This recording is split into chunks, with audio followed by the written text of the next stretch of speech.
In an industry that's self-regulated, we do so little to ensure that our clients are comfortable and that our clients have a good experience. So in my industry and my particular practice, I want to make sure that anyone who walks into my door is treated appropriately and respectfully.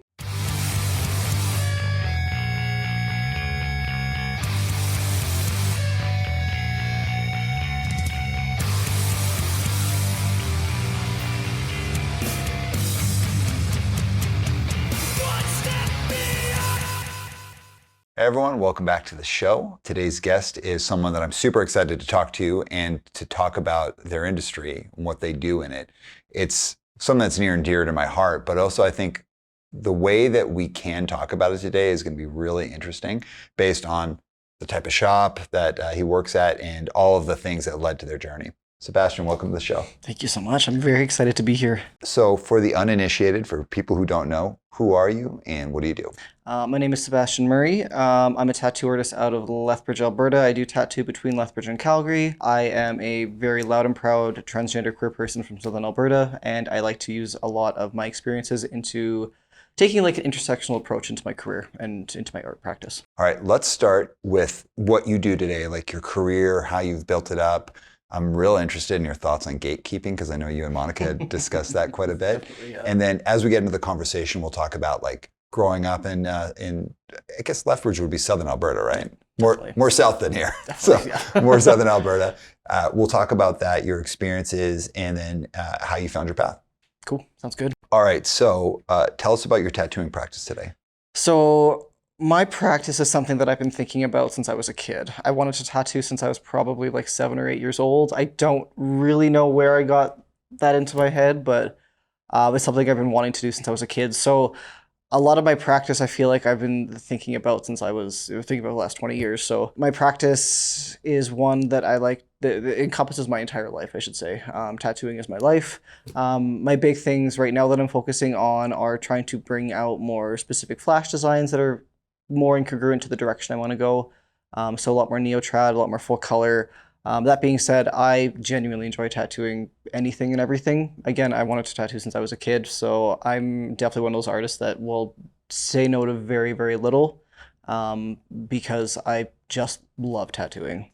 Like, I just love the entire experience for me as an artist is just so fulfilling. Previous to tattooing, you've always been involved in art since you were very young. Very much so.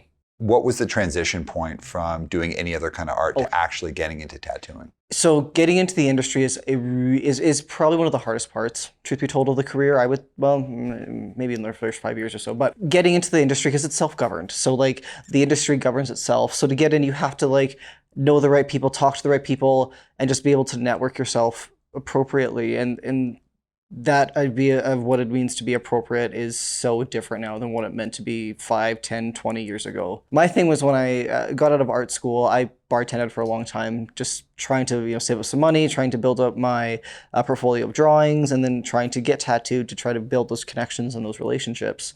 Luckily, one of my best friends started coming into the bar I used to work at, and him and I became really, really close.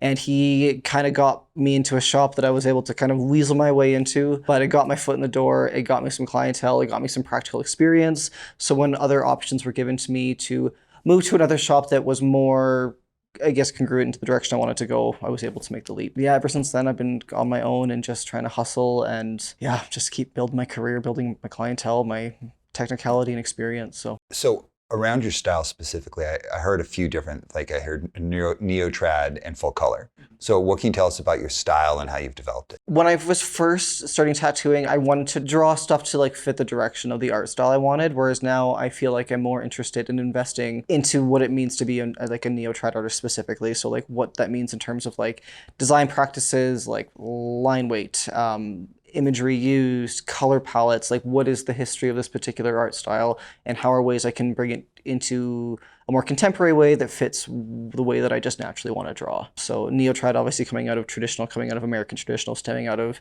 World War I, Sailor Jerry, stuff out of Hawaii we could talk about even. Being someone who's tattooed, I have like a general idea of the things you're talking about, but for the uninitiated, what specifically is neo-trad and how is it different than traditional tattooing? So neo-trad, again, it comes out as a derivative of traditional tattooing, American traditional tattooing. It does take references to some of the imagery still used. I mean, American traditional stuff has a lot of military, a lot of naval imagery, but now there's definitely more contemporary stuff. You see a lot more like lady faces are super popular. You see a lot of floral work. You're going to see, lots of pop culture now is kind of worked into the imagery as well. The big thing that I notice too is line weight. In traditional work, you'll see one line weight throughout the entire tattoo. Neo-trad, you'll see maybe 2 to 3 to 4 different line weights. So you have thick lines. So like think of like a thick tip Sharpie versus like a fine tip Sharpie. So you'll see those kind of differing weights in the tattoo. Another big thing you'll also see is like the palettes. Some of the color palettes from traditional tattooing are relatively simple. Some of that does have to come back to like the technology and what was available at the time too. So now that we have more contemporary technology, we can take those color palettes and we can grow on them. So instead of just having maybe a palette of, we have a solid red, an orange, and a blue, we could have, a brick red and a pomegranate. We could have a, a nice cantaloupe with a burnt orange with, there's just so much more. There's so much more available, I should say, nowadays. So I guess going back to that initial question, Neo-trad is a derivative of traditional. It takes points from traditional tattooing, but also relies on different contemporary thought patterns along with the technology that's available to us nowadays. Heck yeah, well, that is a great answer. I'm interested on how traditional tattoo artists have responded to the development of Neo-trad. So as an example, and this might sound like a funny example, but so I grew up playing punk and hardcore, and I grew up playing specifically hardcore and like a really specific niche kind of hardcore. For me, growing up in music, you get this sense of like, this is what hardcore is. But then like some group of people over there starts doing something different. And you're like, ah, that's not hardcore. And you start getting weird about it. And then like kind of judgmental. And I guess like a little gatekeepy. It's like, this is what the sound is. And I shouldn't say guess, like I would say like gatekeepy, like fully, because you're like, this is what the sound is. Mm-hmm. And then being very negative about things that are growing until it becomes so good and so popular where you're like, okay, I guess that's cool. And it just overpowers your rejection of it. Totally. And there's some things I can look back musically and be like, no, that was corny and shall forever be corny. 100%. And there are other things where I'm like, no, that was super cool, but I couldn't see it because I was afraid of what a change in sound meant for the thing that I was a part of. Absolutely, I totally and get that. I want things to be familiar and safe and in my little place. And I think like, as you're talking about Neo-trad, I just imagine there must have been some tattoo artists that were like, no, what are you doing? This is how we do it. But there's definitely like two big parties in that kind of respect. Like you got your loyal to the coil, like, fuck all these stupid dildo rotary pen bullshit. Fuck all these dumb, like, these guys that are just like, we want misogyny, it's a boys club, and everyone's going to be using machines that are going to ensure that you have rotator cuff injuries for the rest of your life. Right. But you got a lot of tattooers that are just like, we're all doing the same hustle. My perspective is that like, ultimately, there's more tools available to respond to a bigger community of tattoo artists. And at the end of the day, like if you can use a machine that gives you a quality tattoo that lasts the test of time, who the hell am I to tell you what to do with it? And going back to the hardcore thing, I am an 2006 like elder emo. You are preaching to the choir. I like, oh my God, I'm so old. Like I see all these like new like young kids now, this new generation of like emo. And I'm like, back in my day, back in 2005, there was this band and this is what you did. And that was the chord progression. That's what, like, I'm like, oh my God, I feel you. It comes from a good place. Like, I think it's like kind of a good time to talk about gatekeeping here. Cause like very often when I hear people talking about gatekeeping, myself included, it's a like, other people do that. And I would never do that. And a while ago, I really like thought hard and I was like, no, man, I've totally done that. And I didn't do it intentionally, but like, if you're into something and you believe in something, you care about it and you're passionate about it, it's part of your identity. Absolutely. And 100%. When something different starts happening, some people naturally are like, hell yeah, different things, that doesn't threaten me. And other people are like, different things, that threatens me. Totally. It threatens your identity, it feels like. Totally. And like, I'm not at all excusing on any level gatekeeping. What I'd say is like, maybe encourage people to kind of not always talk about it as if it's something that other people do, when in fact it's probably something that a lot of people do. Definitely. Unintentionally or intentionally on some level, either like very profoundly or just a little bit.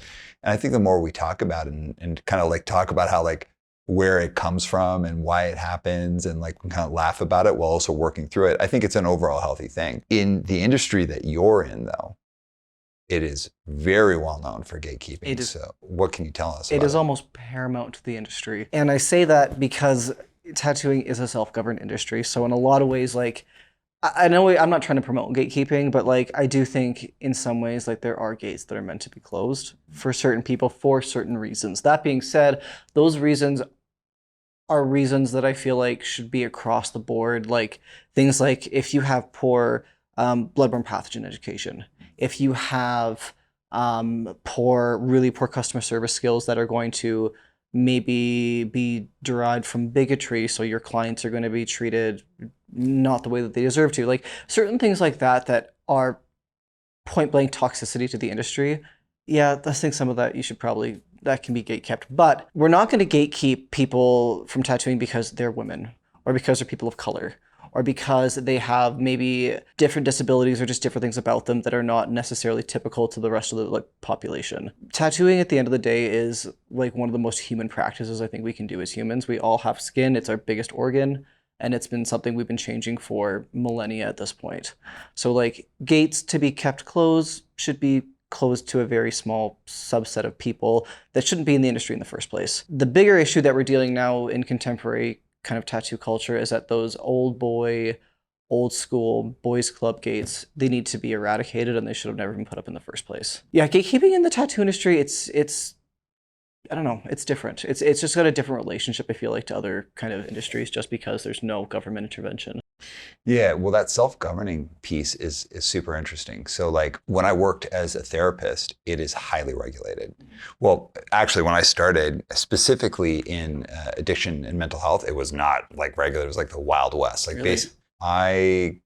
I started working in addiction mental health early 2000s, like maybe 2000. And basically anyone, especially addictions, could become like a frontline addiction counselor. So not a frontline worker, which is really, really important work. And the requirements for a frontline worker still today are quite like achievable from people from all sorts of different educational backgrounds. But when I became an addiction counselor, it was like pretty much like you just went to like a weekend course for a year and then you could do it. Oh my God. It was pretty wild. That's wild. And then it started ramping up. It was actually quite a bit more strict in the States, although it was also chronically underpaid. In Canada, especially Western Canada, it was pretty low bar to get in. And then now it's like, do like proper therapy, therapeutic practice, and to be able to like really be in that seat, you have to have a master's level. And some people have been like grandfathered in on that, but it's like you have to have a master's level. And I don't think because someone has a master's level, that means they're a good therapist or good with people or anything like that. But it's a very, very regulated industry. So all of the things that we're talking about in terms of like gatekeeping, they would be mostly around things like education. But like education can be a type of gatekeeping in and of itself, Absolutely, right? 100%. And I've met many very talented helpers who could be of great service to people, and also like amazing people who could do fantastic therapy. It's just they either couldn't afford education, they just didn't thrive in a formal education environment. They had family commitments, they just couldn't manage it, like whatever it is, and they weren't able to do that. So there's like, even in the formal world, there's like a level of gatekeeping. But in the world that I'm in now, which is coaching, it's like, man, there's no regulation. Like any person could just be like, I'm a coach. Do you think some of that has to do with like social media and that like it's just like available to people, like the opportunity to like, yeah, like it's a catch-22 there almost, right? Like, yeah, like I love the idea that people can, I like helping people. So I love that people can help. But when you said like some gates should be closed at least a little bit, like if you are positioning yourself as someone who can help people, but you don't have the skill to do it, you have the intent and the will and the desire, but you actually aren't skilled at it, you should not do it, no matter if you like to do it. And I would imagine that would be the same with tattooing. yeah, 100%. Like it's something that like you don't know if you're going to be good at it until you do it. So like there's artists that can pick it up, relatively quick. They're proficient, they're quick learners, but like that could be skills and things that they've learned from past experiences in their lives too. So like it's kind of hard to say. Like I've seen my friends and other artists that have taken on apprentices that have been like, you know what, this ain't gonna work. Like 6 months in, a year in, like the skill set just isn't there. The intent could be there, the drive could be there, and that's the killer. That's the worst part, is when you gotta say no to someone that really, really wants to. But at the end of the day, that finished tattoo on that client is so much more important than your thoughts and opinions, point blank, period. Well, and that like basic skill level of being able to do something, like as an example, I cannot draw at all. So like I could fundamentally not tattoo, but I could be adjacent to the culture. Totally. You know, if you cared, you could do something. You can 100% be involved in the industry without having to do the actual like thing of the, like, think about how many people are involved in the music industry. Like, it's not just musicians. There is a plethora of people behind the scenes that are just as involved that are not in the direct creation of music. Another big thing that's changed the industry is just like it's so much more available with social media and with the internet. Like back in the old days, like how in the hell were you going to get supplies if you didn't know where to get, because you had to build your own supplies. Like you had to build your needles, you had to build your machines. Like nowadays you can buy everything pre-made on Amazon. Like you could buy an entire setup for your, you know, your hypothetical setup for your tattoo station from Amazon for less than like $200. And you just need a business license from your city and you could be a tattoo artist on Monday. Is that a good thing or a bad thing? It's a catch-22. It's a catch-22. Like when I'm low on supplies and I'm like, oh shit, I need to order some gloves. Amazon, thank you, Mr. Bezos. Boop, they'll be here tomorrow. It's great for me. But when it's like a couple, like I had a talk at a school recently, like a high school, and the teacher was like, can you please get it into these kids' head that like, go buy your little Dragon Hawk machines on Amazon for $150 and you and your friends are like tattooing each other like in the school bathroom. Oh my God, we can't do that because like it's available to people, but like the work to like do it properly hasn't been done. So like we have all these issues nowadays with like these artists that are like, again, just opening up shop without having to do any of like the critical training. Part of that, going back to gatekeeping, is like, how the hell do you get an apprenticeship in 2023? Yeah. Like, the industry is shifting and changing and growing in some elements, but some parts are not growing as fast. And yeah, it's just changing the whole dynamic of the industry. Well, let's talk about apprenticeship, but also like you'd mentioned you had an apprenticeship, and without mentioning the shop or names, let's talk about apprenticeship in general, but let's start with your first experience. Mm-hmm. I dreamed of having this apprenticeship since I was a kid. Like I had in my head like what it was gonna be, like this whole thing. And I got into the shop. I had to like bully my way in basically, which like is pretty standard, like whatever. So I started off for probably like 6 months to a year of just like working on the weekends or during the days, like working the front, so taking appointments, taking deposits, cleaning the shop, general kind of bitch work, which is normal. It's what you should be doing. So yeah, so I did, you know, a few months of that or whatever, and then I was able to get the opportunity to start being as an official apprentice. I wasn't tattooing at that point, and was so excited because I'm like, yep, I did it, we're going. And then within less than a month, I had a machine in my hand and I had clients. What the fuck? Yeah. That is so not how the ship is supposed to be ran. So basically, it turned out that this shop it's an apprentice factory in the city. It's well known. They just take on apprentices. I was one of those kids that was able to learn relatively quickly. So I had clients relatively quickly. And it was more about let's get these butts in these chairs and let's get some money made. And there was just no integrity across the board. So like I wanted to learn coil machines, for example, what I use nowadays. Because I started with like the little wand machines, which again are fine, pretty standard nowadays. And my mentor told me straight to my face that they were a waste of fucking time and not to ask him again. Mm-hmm. And I'm like, what? Like machine building and machine maintenance used to be such an integral part of the apprenticeship, but nowadays it's just totally different. But basically, like I was there for 8 months, and by the 8th month mark, I thought, if this is what it means to be in this industry, I don't want to do this anymore. Like it was working 6 days a week, hustling my ass, making next to no money. And I'm like, why am I working this full-time job without getting the proper training? And then luckily enough, there was another shop in the city, the one that I work at now in Lethbridge, that there was an artist at that shop that I was at that had dipped probably about a year later, and I had known her. And she'd been tattooing at this point for like 7 years. And so they let me join their shop kind of as like a pseudo apprentice. So they were able to show me the shit that I was not taught at the other place and let me grow independently, but they also were very, very helpful in guiding me with questions that I had. So in a nutshell, I finally got the opportunity to get into a shop. It was not what I wanted it to be. And luckily I was given like a second opportunity by some fucking grace of God to kind of restart in some ways. Going back to your earlier comment, like tattooing is basically like, self-regulated industry. So that would mean apprenticeship is also self-regulated. Absolutely. There's nothing across the board. Like you talk to some people that had to pay $10,000 for their apprenticeship. You had to talk to people that were like basically like bullied into tattooing because their friends were like, you got to do this here, man. It's like the experience is so diverse across the board, but like there is one kind of subset of thought of like you'd get an apprenticeship. That's how you start officially.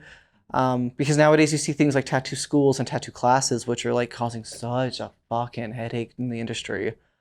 Tell us more about that. Sure. So it's kind of, it's hard because it's like people don't want to be gatekept. They want to learn how to tattoo. And so if someone could offer them a class and teach them, like hypothetically, that could be like a cool thing, but not when the class is taught by someone who probably doesn't even have 5 years of industry experience. A class that's going to be like 2 weeks long. How in the fuck are you going to tattoo in 2 weeks? And like after that class is done, how are you going to get hired at a shop? Right. There's no shop that's going to look at that resume and go, oh, for sure, you went to so-and-so's 2-week tattoo class. Like, no. And a lot of these classes are incredibly expensive. Like I had a friend out years ago that took one of them out in Toronto, and I was so fucking mad at her for not telling me that she was doing this because I know how much money she had to spend on it. So I got so mad at her and pretended that I was just jealous of her. But I was just like, oh my fucking God, girl, you spent $2,500 on a week-long class and she doesn't do it anymore. So like coaching is like, again, like basically an unregulated industry, and you're working with people's lives, you're working with people's careers. So it's not therapy. It can have like connections, either like subtle or like totally direct. And it's totally unregulated. Now there are like coaching certifications you can get, and there are like coaching, courses you can take and all of that. But again, it's like everything is just like stuff that's just made up by somebody. And some of that stuff is super good, really useful, gives you good standard practices, stuff to work with. Other stuff is just like totally herky-jerky. And there's also not like oh, you're not good at this, so you shouldn't do it. It's the like, pay us the money, go through the course, and like, get a passing grade and put up your shingle. Now, of course, there's if I'm hiring a coach, we have a whole practice of how we hire coaches for our company. It doesn't stop someone from just going out and coaching and doing stuff. And if someone's like good at talking and basically good at selling themselves, they could become a coach and actually be really bad at it and cause tons of harm. I've come across someone like this professionally, just really good at positioning themselves. And it's like, I love that coaching kind of has that Wild West feel to it, where it's like, you just go in, if you're really, really good at it and you've got a lot of hustle, you can build something super special that does a lot of good. But also if you're like really conniving and manipulative and good at selling yourself, you can like go out and do some real damage. I'll go back to what you said. It's kind of like a catch-22. So like things like tattoo classes, like it sounds like people are seeing like, there's a lot of people who want to be involved in industry. There's like a lot of like thirst to do it. And there's this old school way of doing it that wasn't perfect either. No. So there's people coming in and filling in that gap and being like, hey, we'll give you this thing. We'll give you this shiny certificate. And now you're a tattooer. Yep. Some are good, some are bad. There's like all this wild variety. How do you create something that actually creates a healthy pipeline for people where the right gates are actually kept shut? Like I hate to say it like the right people, but people with the right intent, the right talent, the right abilities, from a variety of people. How do you create that pipeline that's a little bit healthier from what has been? And then also some of these like some modern fly-by-night courses. I think it comes down to like examining like what works with the old ways, what's working with the newer ways, and trying to find like a happy medium. I don't want to advocate for any type of governmental control in tattooing because I don't want the protesters coming to my house, burning my house down. But I do think in some ways like it would. I look to the states, like it goes state by state, but you have to be licensed to tattoo in America. Like one thing they're doing right, I guess. Like so there's something there. I don't know. Like if we could have some like AHS mandated bloodborne pathogen training. I kind of think that might be applicable nowadays. It's tricky because like we see, I think a lot of it has to do with like social media too. We see the best of the best with artists can put out the creme de la creme, the best work that they do, but they don't show any of the stuff that goes into creating that particular piece. So then we have these classes that are made that are quick, accessible, good to go. So I don't know, like I think it just needs to potentially be like a fundamental change in the industry. Like But who am I to say what that is, you know? Like, I can't speak for the industry. I can't speak for people that have been in it for decades more than me, that have way more practical or lived experience. Part of it too has to come down to like accessibility versus, so newer stuff, newer classes, whatever you want to say. It's so much more accessible because it's something that you can just book online and DM someone, you're good to go. Whereas an apprenticeship back in the old days, you had to get tattooed by someone, put up with their abuse and bullshit for years and years, and then you could finally tattoo.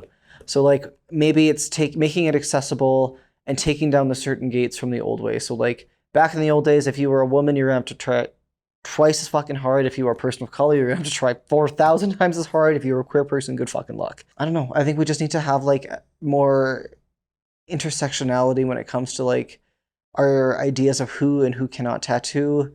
And like we need to expand of what it means to maybe even be an apprentice or what the apprenticeship actually looks like. So maybe instead of it being a year of scrubbing toilets, and then a year of cleaning tubes and making needles, and then you're finally into the industry, it's okay, what works best for each individual that's getting into the industry. So like maybe there are artists that would facilitate that apprenticeship better than other artists, a traditional apprenticeship, where there's other artists that could say, hey, I know that you have commitments with your family and you're not available 5 days a week. Like we can do it maybe on a different schedule with different activities that are still applicable, but aren't maybe, building needles or scrubbing tubes anymore. But that's such a cool answer. An industry like this is so cool because it's unregulated, right? And it's not tons of rules. Like part of what's awesome about getting tattooed is just like going to get tattooed by someone who you're like, oh, this is totally just like a relatable experience. Yeah. I'm in a shop that's comfortable. I'm with people. There's like great music playing. Maybe there's something funny that we're all watching. Everyone's just chopping it up. Having a good day. Having a good day, right? Having fun. That sense of like, you don't want it to become corporatized either. No. But how do you get a group of people globally at this point to be like, hey, you know what? This is really how we should look about creating like a pipeline of talent and creating that space of like true intersectionality. Like, how do we do that? And I don't think you can do it. And I love what you said is like, listen, how do I speak for a whole industry? I always refer back to hardcore. It's like when someone says to me, like, that's what hardcore is about. I'm like, that's what hardcore is about to you. Totally. How you grew up, where you're at, what kind of hardcore you like, all of that kind of stuff. Hardcore is like such an indefinable thing. Oh, absolutely. Like I think that's so applicable to tattooing, even like what it means to be like hardcore in Southern Alberta, Canada. What does it mean to be hardcore as a woman in South Korea? What does it mean to be in these certain subcultures in different parts of the world with different lived experiences?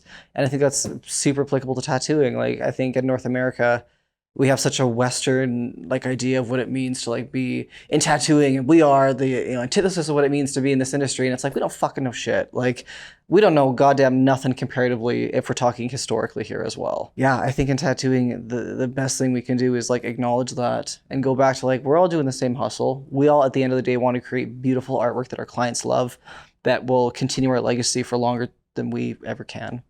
So yeah, I don't know. I think it's an ego check too at the end of the day. Maybe that's the big thing is we just need an ego check as tattoo artists. Well, totally. And that ego check is like, whether it's professionally or creatively or music or subculture, whatever, that ego check of like, well, who am I to speak for everyone? But what can I do in my world? And let's talk about your world and what you're doing, the shop you work at, and how you're going about creating that real sense of like belonging for people. So what's the shop that you work at now? So in Calgary, I work at a shop called Blackbird Electric Tattoo. And in Lethbridge, I work at a shop called Black Magic Collective. Both shops have they both have a very similar culture that I am wanting to build in my own career. So in Lethbridge, the shop it's a collective, so it's actually divided physically down the wall or down the middle with a wall. Half of it's tattooing, half of it's hairstyling. The owners are best friends. One's a tattoo artist, one's a hairstylist. They just wanted to work together. So they were like, fuck it, let's open our own space together. So it's fabulous. Like it's owned by women. They're both queer women. And it's just a wonderfully inclusive space. Like it's completely accessible by like wheelchair. There's no steps. We have tons of retail space available for local vendors to come in and put their stuff up. We have a very inclusive policy that anyone who walks in gets treated the exact same. Being a space owned by women and lots of queer people in there, we have such an interesting and diverse like range of clientele to come in there. Anywhere from older women that just want to come in and get their weekly blowout with their little curlers to lots of young trans people to you're kind of quote unquote rig pigs. Like it's kind of a wonderful environment we have in there because you walk into the space and it is acknowledgement that there is absolutely no fucking bullshit here at all. It is a space where there's no judgments, there's no this or that. It's just you're here, you're loved, you're supported, and you're gonna have the best experience possible. And that same kind of culture is definitely here in Calgary too. Carrie, she runs a fucking awesome show. Like she's so good. It's owned by Carrie's been tattooing for like 20 years. It's such a good space because there's no avenue for bigotry. There's no avenue for there to be any type of negativity. So we have again a beautifully diverse range of clientele to come in there. But we provide things like if you need blankets and pillows, like that's so wild to me to say out loud that there's some shops where you go into there and you can't even get a fucking blanket if you're cold. We ensure that we have like snacks available, that there's water available. If you don't want to listen to music, I've got headphones and earplugs you can put in if you don't want to listen to the sound. Like we do things in an effort to make the client comfortable that haven't been kind of across the board for a majority of this industry's kind of longevity in North America at least. And it's wild to me to even say that out loud because I'm just thinking about in an industry that's self-regulated, we do so little to ensure that our clients are comfortable and that our clients have a good experience. So in my industry and my particular practice, I want to make sure that anyone who walks into my door is treated appropriately and respectfully. A lot of my clientele are queer people and I tattoo predominantly women, and a lot of those people have had really fucking bad experiences in other tattoo shops. So I feel like it's my job and my duty to change that mindset, to change that experience, to know that like you can walk into a tattoo shop and it doesn't have to be a bunch of gross old white cis men staring at your tits the entire fucking appointment because you have a dumb artist that made you take your shirt off to get a wrist tattoo. Yeah. There's a lot I want to unpack there. I do want to give a shout out to Carrie. Do you know the story of how we got introduced? No. We asked Carrie to be on the podcast, and Carrie said, "Hey, listen, I get a lot of opportunity to interview. I've been very fortunate. Like being in the position I'm in, people want to talk to me about stuff. And there's a whole generation of artists who come from backgrounds who are queer, trans, people of color, who aren't getting those kinds of opportunities. So I'm gonna thankfully decline, but I want to suggest two people." Carrie is like she's everything this industry needs. Isn't that so cool? Like fuck, like, and she'd never say that. She would never ever tell Mason or that. Like, no.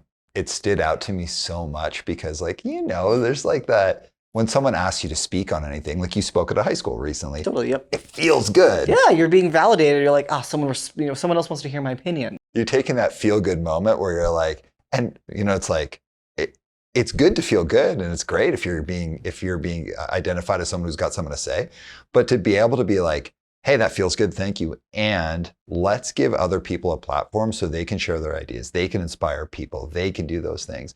Like that was a straight up like one of the coolest moves that we've experienced in this podcast, and I'd say as a business person, I was like, yeah, that's what it's all about. Damn, I got a lot of respect for her. She's been tattooing me for a long time. I'm like a little like speechless. Like, damn, I kind of thought she was like, oh yeah, like you should also like do this. Like talk to them too. They're cool. We came back and we were like, well, let's interview everyone. Let's interview them and interview you. And then she was like, okay, great, but they go first. It's like, okay, we got it. It was cool. I want to give a shout out to that. Yeah, Carrie is great. Like she's definitely one of those people that can she acknowledges her privilege and acknowledges like the opportunities that she has, but also stands for absolutely fucking no more negativity, no more nonsense in this industry. And being a queer person under her, like it just feels really safe and really, really fucking sick to that you're gonna walk into work and like if someone wants to call me a fucking tranny to my face, like I can before I can even turn around and look at them, Carrie's gonna be like curb stomping them. Yeah, it's just it's cool. It's cool because like there's been so many trans tattooers before me, tons and tons and tons, but like why isn't this lived experience everyone's lived experience? Yeah. Sorry. Well, let's go into that feeling of safe. So when you're talking about, and let's just kind of go globally at first, it's like most people have had like tough experiences in their lives, and people who get involved in the subculture of tattooing, some people are just into it because like, hey, I want to get some nice tattoo, and there's nothing wrong with that at all. And a lot of people are drawn to it because they're part of a subculture. And the reason they're part of a subculture or an identity group is because they've had certain experiences, or they grew up in a way where they identified differently and they felt like on the outside. And tattooing is such a important part of kind of finding your voice. Like I remember like my first tattoo was like a real statement about like what I believed in. And I still believe in it now. And it really mattered to me. So a lot of people have had tough experiences when they're coming to the tattoo shop. Stack that on top of it, like all the different kinds of trauma and difficulties that people can be experiencing. So you as a tattoo artist, what steps do you take to kind of take into account people's like many varying life stories and difficulties and challenges that would have led them to getting tattooed by you in the first place? So I think my lived experience as a woman for 24 years, I didn't start transitioning until I was 24, I think has really allowed me to be like way more self-aware of certain people's experiences than people that have like a lived cis experience. Like I understand what it means to walk into a tattoo shop as a woman and be fucking terrified. And I don't want anyone else to experience that feeling again, because you shouldn't be walking into a place where you intend on giving someone money for a service and be fucking scared. Like what the fuck is that about, you know? So like I'm very cognizant that like I ensure that like people are empowered to do what's best for them and their body. So like I tell people like bring the clothing that fits you. Like if you are uncomfortable, if we're doing a chest piece and I need to have your breasts shown, let's ensure that we're scheduling maybe on a day where there's no one else there. Let's ensure that we have the proper like draping and shading around. We have these prop up things you can put up to block views, or that we have the proper clothing even available at the shop. Like why don't tattoo shops have robes? Like that's something I talk about all the time. Like just a basic robe, like a hairstyling robe that you can have your client wear inside out for a back piece, tied up, they're good to go. Like why are we not doing like very basic things for people to ensure that they're more comfortable? But again, I think that goes back to maybe the fact that tattooing is like a boys' club, and like if you're not made to be aware of other people's lived experiences because your lived experiences has been like the creme de la creme, why would you be cognizant of anyone else's pain when you haven't experienced it in the first place? I want to make sure that when people have the best experience possible. I want to make sure that when trans people walk in, that they know that their pronouns are going to be respected, that they know that if anyone says anything to them or looks at them, that no, and it's just not going to be tolerated. So yeah, I want to make sure that I leave this industry better than what it was when I came into it, and that I empower my clients to ensure that they have those experiences. Tattooing is so different than so many other industries where people are literally in physical pain and they're revealing parts of their body, and you're there, you know, psychologically, physically, all of those things. It can be quite taxing. Should tattoo artists take into account more than someone's basic like physical needs? Absolutely.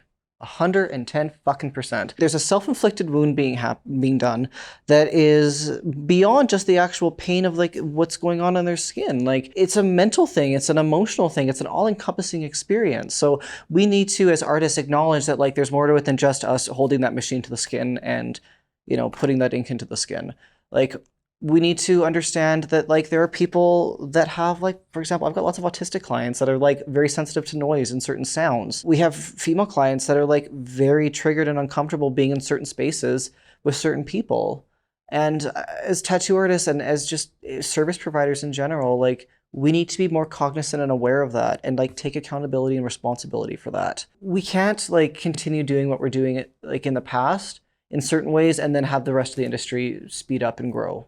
You know, like, and I feel like a lot of those kind of old ideologies, people that are holding on to them, they're holding on to them and they're fucking loud, and they're not nearly as kind of a big group as I think that like we think that they are. They're just loud and annoying and just don't want change and just don't want to have to be accountable for the way that they've treated their clients for the last 25 or 30 years. It's really awful when you're tattooing a client and you're having a great experience with them and you're ensuring that they're having a good time, and they talk about like, oh yeah, I got this tattoo, and then I got this tattoo, and then they tell you about what happened. And it's like, it doesn't matter what the actual imagery is. It's like what actually happened to that is so much more important than what is on the skin. Yeah. That's such an interesting idea, because then you have like a visual memento of a bad experience. Mm-hmm. That I love how you just said it. It's like people aren't even talking about the tattoo. They're talking about what happened to them when they're getting the tattoo. Totally. So in terms of like industry change, and again, I'm not asking you to speak for the whole industry. I know that's daunting and challenging. It seems to me from when I first started getting tattooed, I don't want to say only, but I've largely had positive experiences with people that I find to be really welcoming, friendly, like easy, and also I've got all sorts of privileges that are a part of my lifestyle where I can understand I could walk into a lot of different situations and get treated a certain way. But from a fan of getting tattooed, but not someone who's ever worked in the industry, it does seem that as a whole, the industry is starting to shift and increasingly quickly towards more of a welcoming intersectional space. From my perspective, does that seem right to you? I would think so. I would say so. At least, and I could also just be in my little bubble too, where like I have the people that I surround myself with are people that obviously coincide with what I want to do with my industry, with my career. So like I'm friends with like a lot of other queer tattoo artists, a lot of female tattoo artists. Yeah, like the people that I keep in my circle, I know are good people. I'm sure there's tons and tons of us that want nothing more than to just cause mayhem and havoc, truth be told. But yeah, I feel like the ones of us that want positivity, that want change, and that want the best for this industry typically stick together. And I think people in the community can see that. There's this old mentality to a tattooing that they're not cognizant of like how important it is to like be a good person to your clients, because back in the old days that really wasn't anything anyone was held accountable for. But nowadays, bring it back to social media, like if you have a bad experience, that client is going to post a story about you, they're going to post a post about you that's going to get shared about you. Like it could ruin your fucking career. I'm exposed mostly to artists that I have some kind of like similar thinking to, so like I can't speak to like what's going out there in the greater world, but it does seem from my perspective that there is a change happening. What other frontiers need to be hit on? Like, what are the things you need to push harder on from your perspective about like really changing the industry? We need to like keep eradicating this old boys club bullshit, because there's still a lot of tattoo artists, a lot of cis male tattoo artists that have that mentality of like, they kind of maybe put the front on of like, we're inclusive or this or that, but they're still DMing all their clients, the day after the tattoo, trying to get in their pants, or they're at conventions doing abysmal things after hours, or they want their cake and eating it too, I guess. So like in that respect, we need to ensure that we're still pushing those people and calling them out and holding them accountable. I think a lot of people have never been accountable for anything in their life because they live a life of such privilege. It's hard because like a lot of it goes back to like social media. I feel like a lot of it with like how fast this industry has grown. So like we need to also take into account like what we're doing now on social media isn't going to be applicable in a year to 2 years to 5. Who knows what the fuck's happening in 5 years, like. So yeah, the landscape is definitely changing, and we just need to keep pushing forward for positivity, for inclusion, and for accountability. All right, let's start talking about you specifically. All right, grew up in Southern Alberta, a small town. Yep. So tell us about that. So I grew up in a small town called Picture Butte.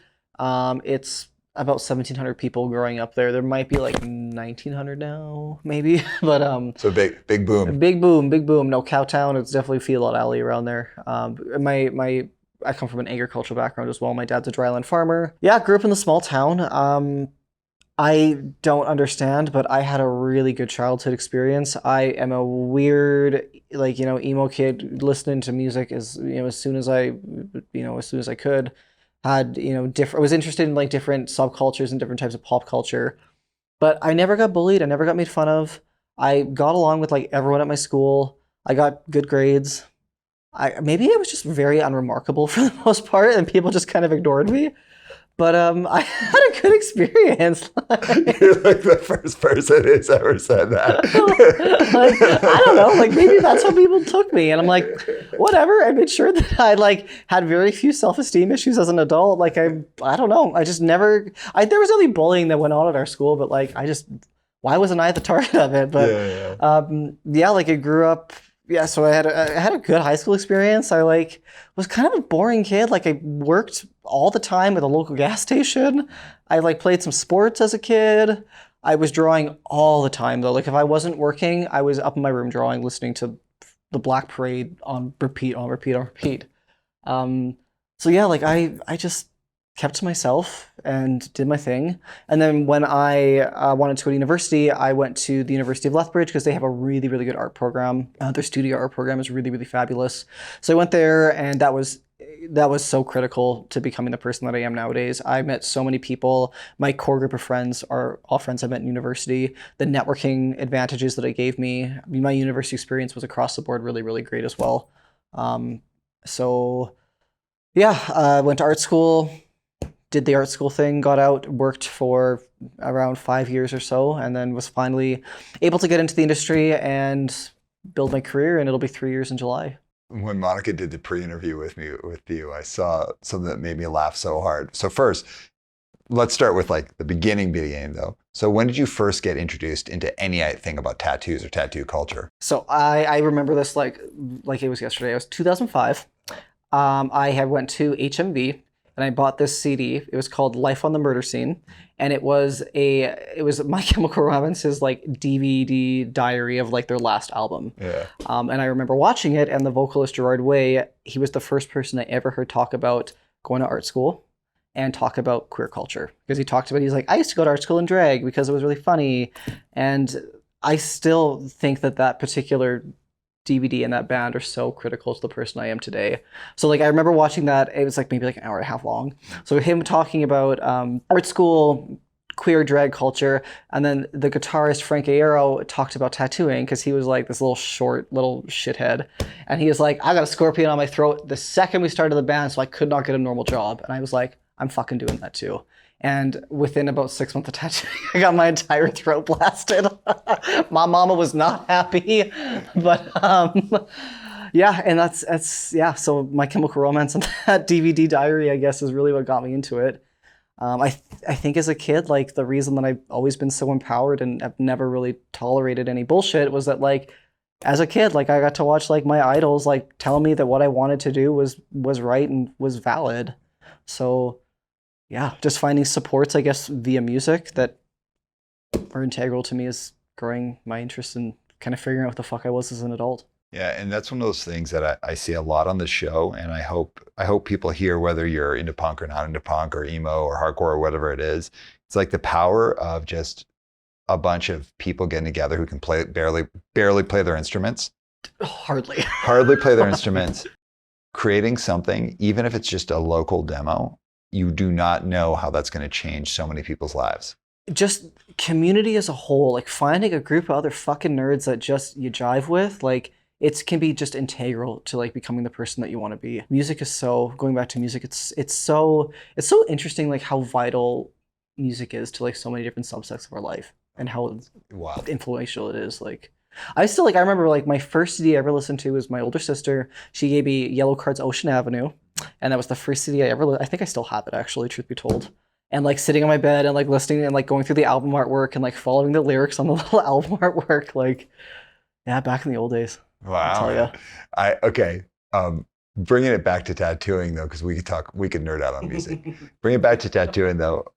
Like these are the three things that I was laughing at when I was reading it, and not laughing in a negative way, where I was like, this is my age speaking, where I was like, oh, that was the audience for this thing, tattoo shows.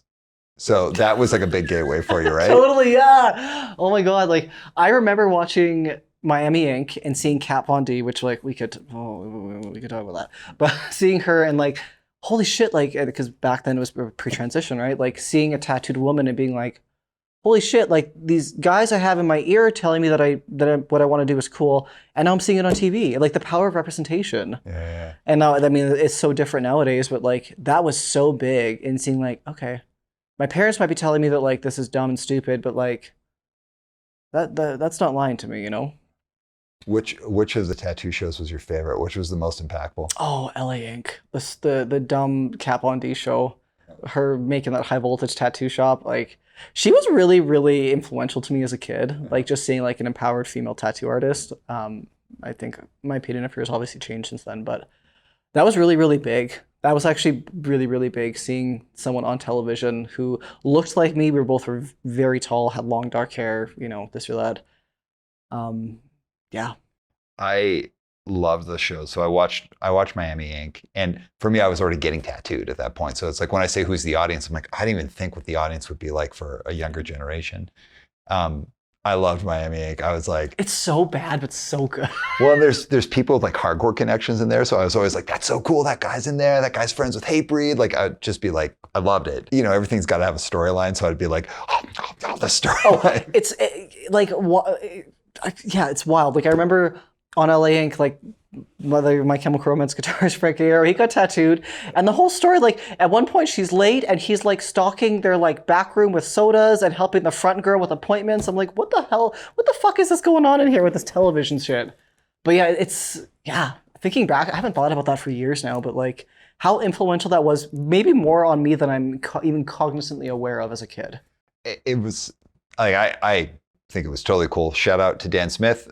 Love you. Dan is a friend of the show. Great person. I've seen him live, and his music is so good. He's such a cool dude.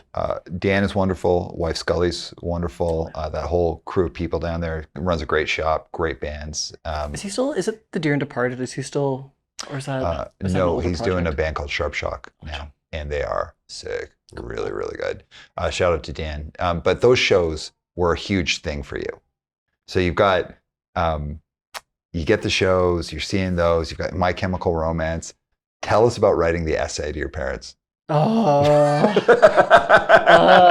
like initially, so the first essay, I think I started it when I was like 14.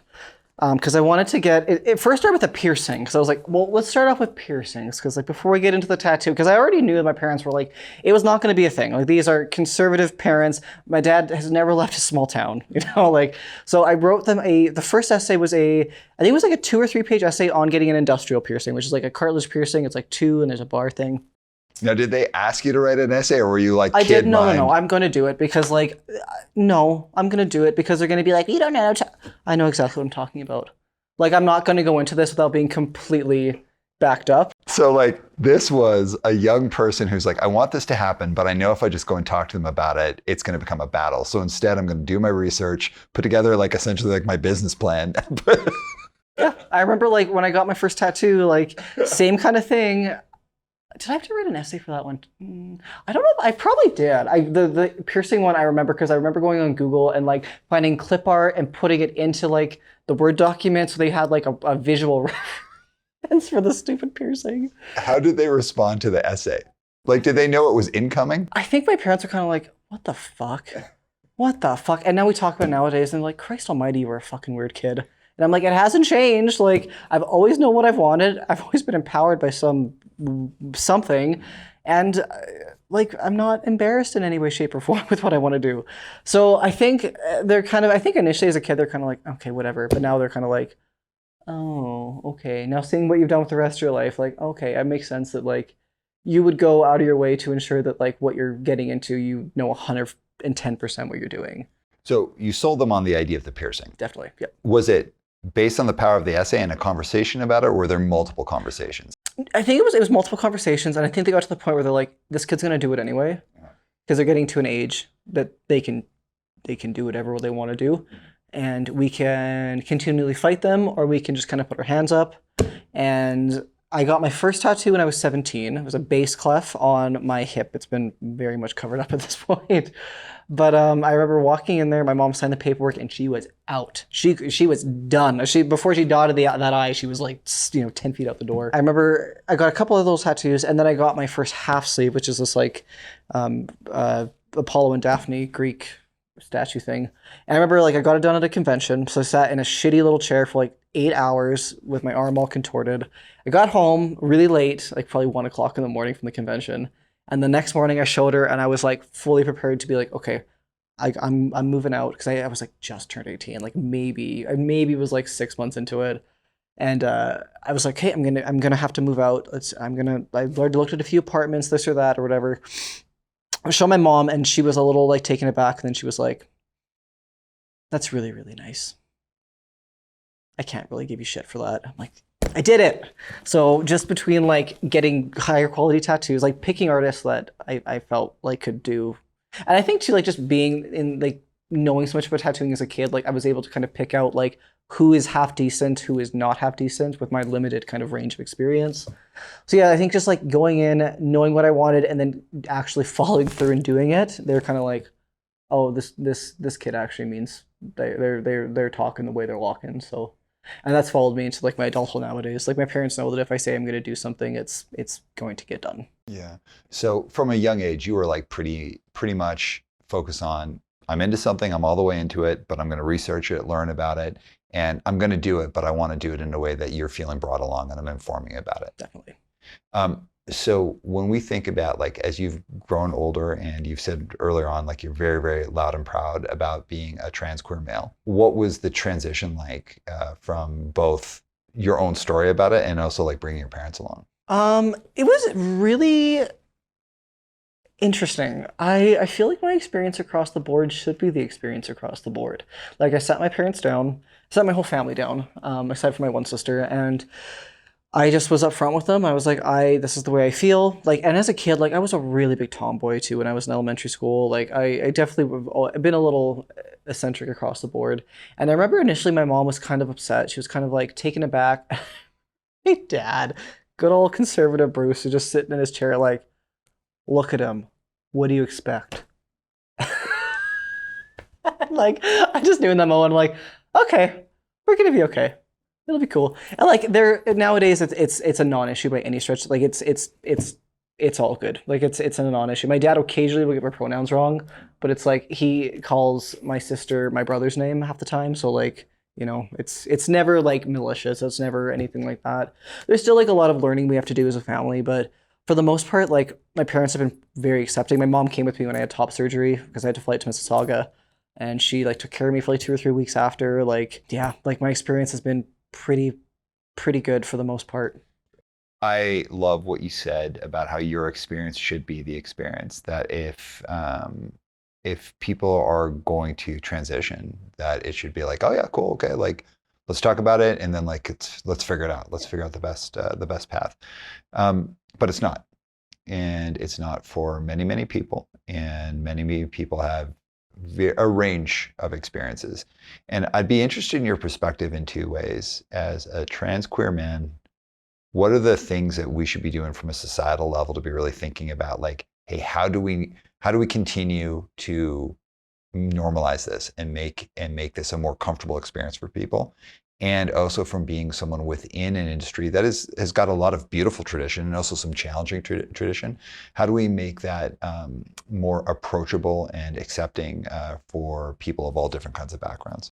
I feel like I give a really interesting perspective there because in transit, my transition is very different from a lot of people.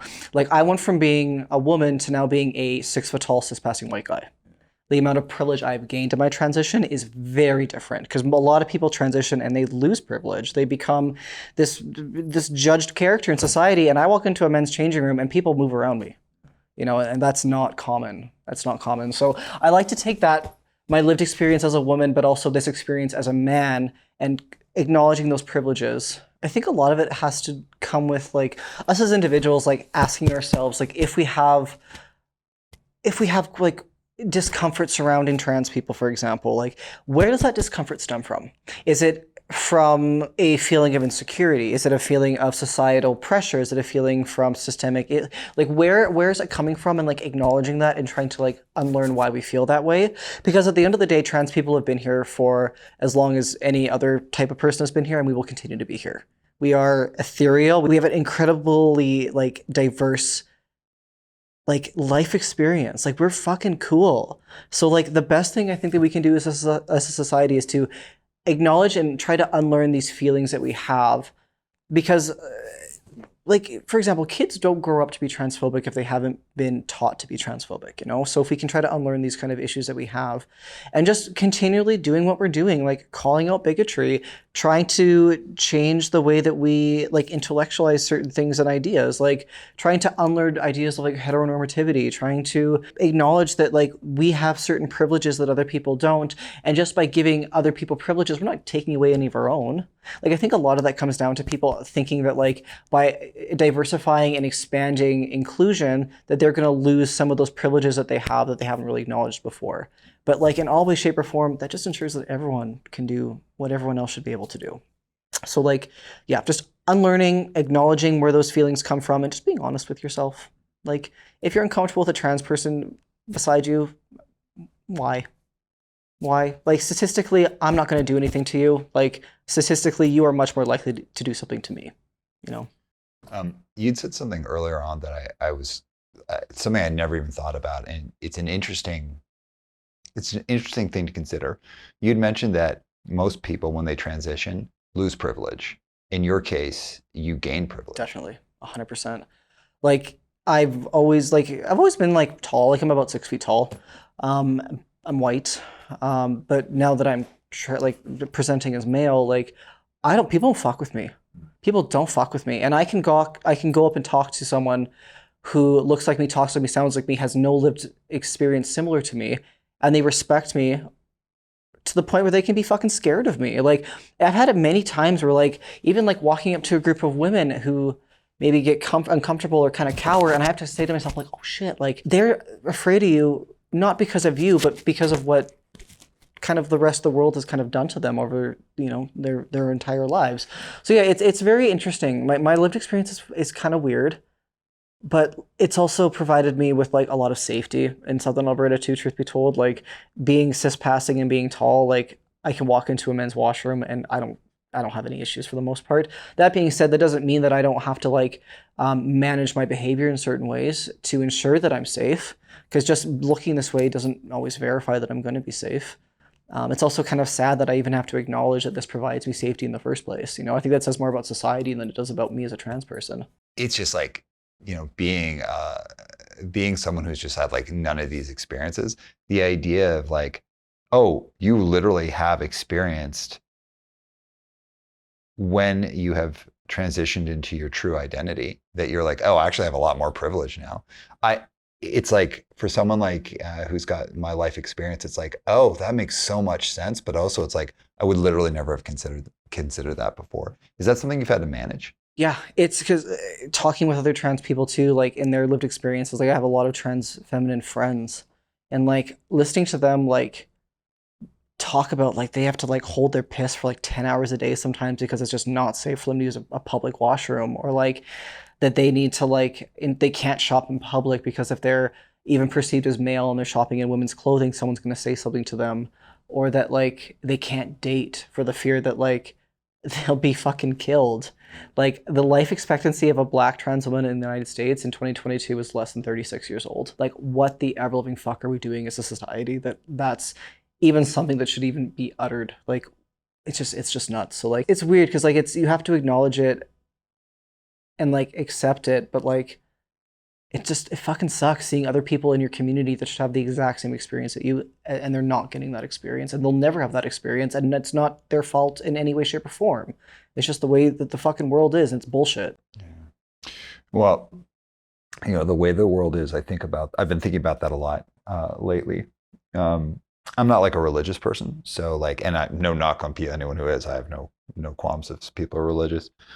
I'm really settling into this kind of like, a lot of bad shit happens that there's no reason for. Like as a kid growing up, I went to Catholic school, so it's like, oh, everything's got a reason and da da da. And like getting into that space in my life where it's like, oh, like a lot of horrible shit happens, and we're bound in society by these kind of like general rules, right? Like of the do's and the don'ts. But those do's and those don'ts, like in the business world, I see people fuck each other over all the time. I see people do things for power, for prestige, for the next role. And I also see people not do that and act totally wonderful.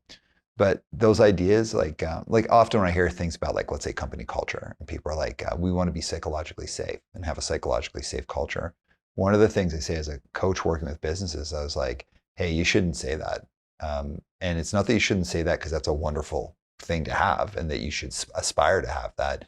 It's that by saying that, you're falling into the same trap that I think that we fall into, the ideas of safety, equality, equity, or any of these things in society, where it's like, just because we say it is doesn't mean it is. 100%. Human beings are a wild variety of people. We do all sorts of things, good and bad, but also good people do terrible things. And terrible people do good things. And so much has to do with like the environment you're in, the people you're associated with, like what do you get out of something.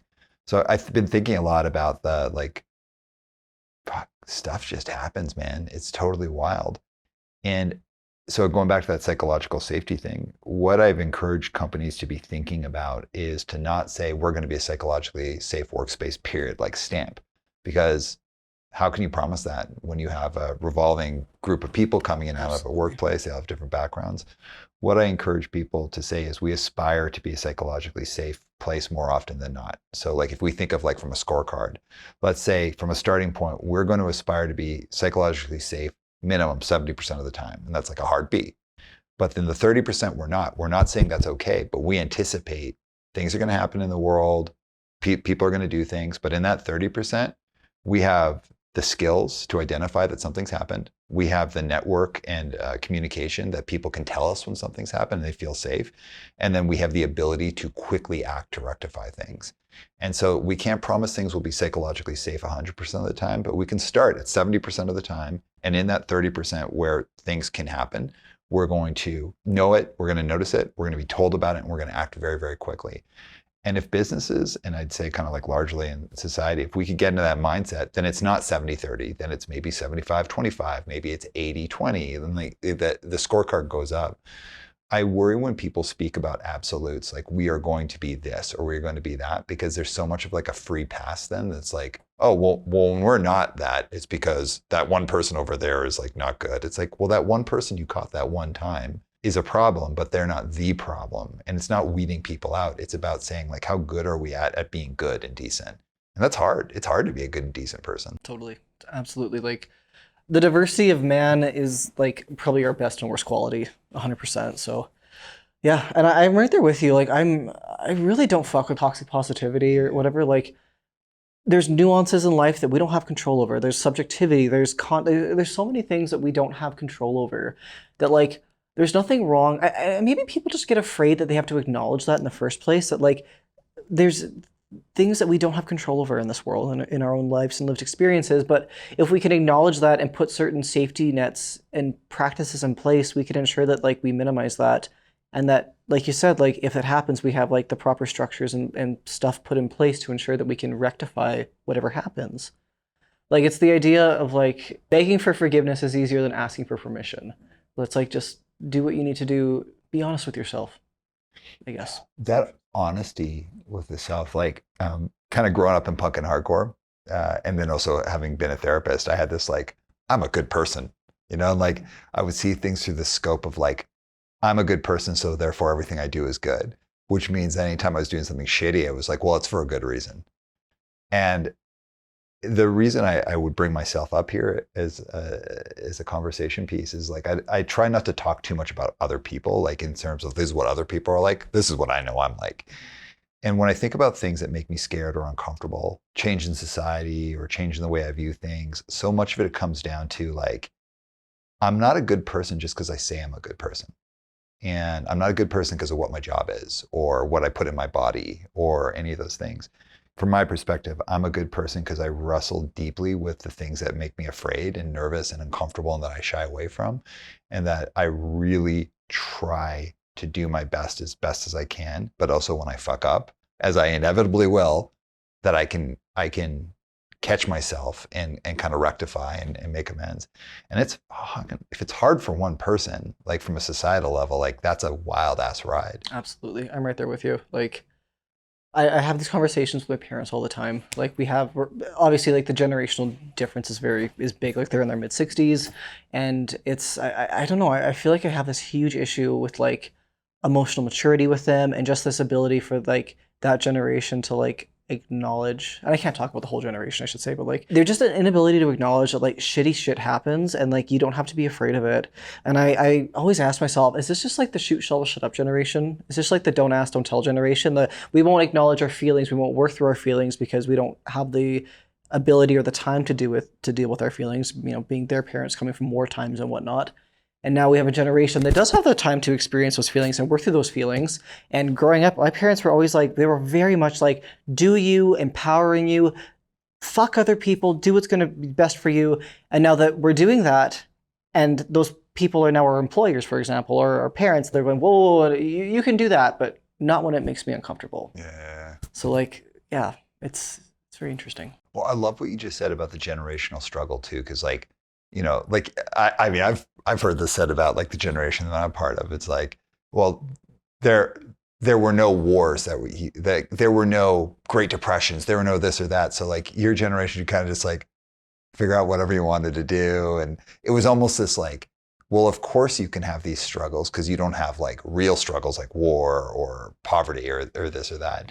And then in modern, like, you know, kind of like our young generations now, it's like, oh, why is everyone so complex and they're so in their feelings? It's like, you know, it's because they don't have war, they're all being indulgent. It's like, well, maybe that's a good thing. Maybe it's like, maybe we've gotten to a place where people can spend more time figuring out what it means to be a human being in a really complex world and working on making space for that, which is really fucking hard. Like it's scary. It's a scary conversation. It's a hard conversation to have with yourself, like to look yourself in the mirror and be like, fuck, I really fucked up that, like, or working through your own kind of subset of issues. And I mean, I think part of that has to intersect with like our, you know, the mass mental health crisis we're having as like a whole society, generation, whatever you want to say too.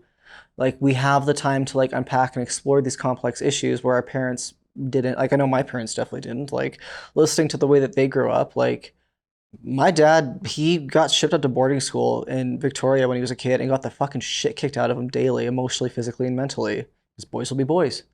And nowadays it's boys will be boys. And I have to tell him like, boys will be boys.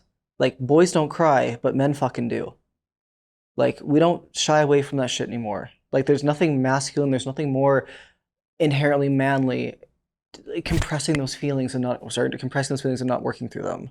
And that's a big generational thing I'm noticing, at least in my lived experience, being someone who like actively sees a therapist every 3 to 4 weeks, who can acknowledge and talk about shit. Like I talk all the time. Like I myself don't drink a lot. I come from there's a lot of alcoholism in my family. I've seen people die. I'm not interested in becoming a statistic. Acknowledging and working through, like when I'm hungover, I have suicidal ideations and I don't fucking like that. And talking about that with other generations, it's like you mentioned suicide and it's this like hush hush scary thing. And it is scary, don't get me wrong. But like it's also this thing where we could acknowledge it and like its existence isn't necessarily like, doesn't mean that I'm a bad person. And me acknowledging it doesn't make me a bad person. Heck yeah, absolutely. All right, so we're heading towards the end of the conversation. I want to ask one thing about business specifically, and then I want to go into the three dreaded questions. I always end off asking 3 hard questions. From a business perspective, you know, like if we're talking about intersectionality, to me it makes sense. Like from a business perspective, it just means that more people feel comfortable getting tattooed and come in and get tattooed. So the industry is like booming, right? What do you think from your perspective, what you see just in your own worldview, what are some of those barriers to truly becoming more of an intersectional industry? So from the individual perspective as a tattoo artist, examining your own kind of thoughts and practices, like if you have maybe predominantly like a predominantly like male clientele, like are you asking yourself like, am I doing everything I can to ensure that I can provide intersectionality to those clients that maybe don't fit this narrative that I'm tattooing right now? Acknowledging and working through kind of those like thoughts and feelings, I guess. Like basic examples would be like, if you are a shop owner, like do you have a sharps container in your bathroom to provide that for people that have diabetes or other type of medical conditions that require sharps? Do you have sanitary products available in your washrooms? Do you have steps or physical things in your shop that are limiting mobility? Mm-hmm. Do you have like there's a multitude of questions we can ask ourselves as artists. So I think it's like acknowledging like our own experiences and then asking ourselves, okay, so this is the experience I've had. What ways can I ensure that everyone else has a better experience than maybe what I'm doing now? And like, how can I kind of build on that? Yeah. And going back to accountability and just being honest with yourself and asking like, why do I feel this way? What can I do to change that? And then taking actionable change. Do you mind if I add something into there? Oh, go ahead, yeah. It's okay to say, I'm not doing good at something. Like I'm a good person, but I'm acting like a shithead here, or I'm afraid, or I'm nervous, or I'm not doing good enough, or I have a blind spot. It doesn't mean you're a bad person, but not doing it probably means you're not as good a person as you think you are. 100%. 100%. We'll have links to where people can find you online and in the shops and all of that. But on top of that, is there any shout outs that you want to give, anywhere you want people to be directed to look you up, to look up your work, or shout outs that you want to give to other people, artists? Sure. My Instagram is at Sebastian Murray Tattoos. My website is at SebastianMurrayTattoos.com. Same thing. That's where the only place you can find me. I like have a love-hate relationship with social media. I've deleted Twitter. I've deleted the Snapchat. I have a TikTok. Oh, I have TikTok as well. It's at Sebastian Murray Tattoos. I always forget about TikTok. That's like a generational thing too. That like follow my coworkers at Blackbird Electric. Follow at Carrie Arthurs. Follow Craig. Follow Simone. Follow Mason. I can give you all their links if you want to. And then in Lethbridge, you can follow my coworker Nixie. Her Instagram is at Nixie Tattoos. And just follow the shops, Blackbird Electric in Calgary, and follow Black Magic Collective in Lethbridge.